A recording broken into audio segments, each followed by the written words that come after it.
I were both on the cusp of retirement.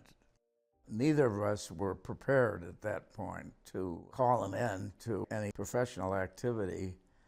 And so we sat down, had lunch together, and had a conversation as to what we might do. And strangely enough, was born the idea of this organization, which became known as the International Senior Lawyers Project. We were both conscious of the needs, and Bob, having been over in South Africa as a monitor on the Mandela election, had perhaps more first-hand knowledge, but we were very conscious of the very broad-based needs of both kinds, really, of rule of law in terms of human rights, but rule of law in a sense in terms of what I used to call equitable economic progress, and how there was a potential role for skilled legal assistance to really upgrade the capacity of lawyers overseas and of governments overseas and of individual organizations that were involved with rule of law or human rights. While we both had done some work for the Democratic Party, our very first third partner in this Senior Lawyer Project was Dick Winfield, a Republican, and so we wanted to make it bipartisan from the start. We've just deliberately wanted to make sure that we were not seen or actually acting in any way politically. We've just felt that's important and that we don't need to be political in what we do. We had the idea, but there were a lot of other people along the way who brought it to fruition. We first tested this out, and this was something Barbara Swan did. She did a survey of over a period of about 6 months. We were able to put together, particularly with Bob's help, a very strong board of directors to help us right from the start. We were also fortunate to hire as our first executive director Gene Berman, who just took our concept and developed it into the specifics. And so a number of fortunate things came together, and off we went.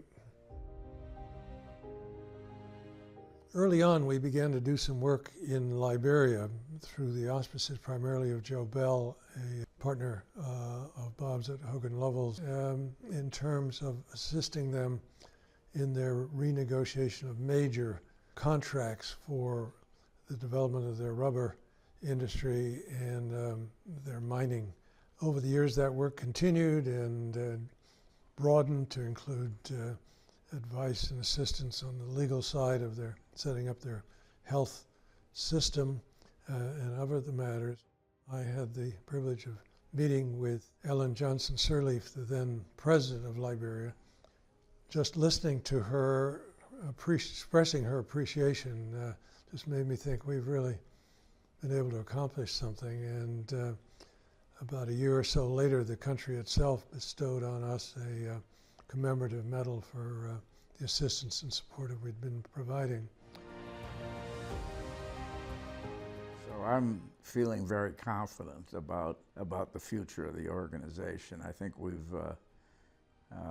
had a good idea to start with, and I think that it turned out the pressure on the private sector to fill in is enormous. The need for ISLP will be even greater than it's been up until this time.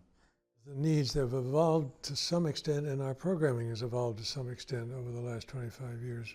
In a sense, with the dissolution of USAID, the need for the private sector and organizations like ISLP to step up and try to replace.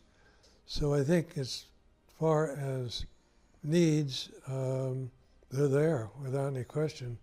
As far as volunteers, we've always have had an abundance, and an abundance of just great people, and I see no sign of that declining in any way. So I'm very encouraged about the future here. Well, as I say, I feel very hopeful about it.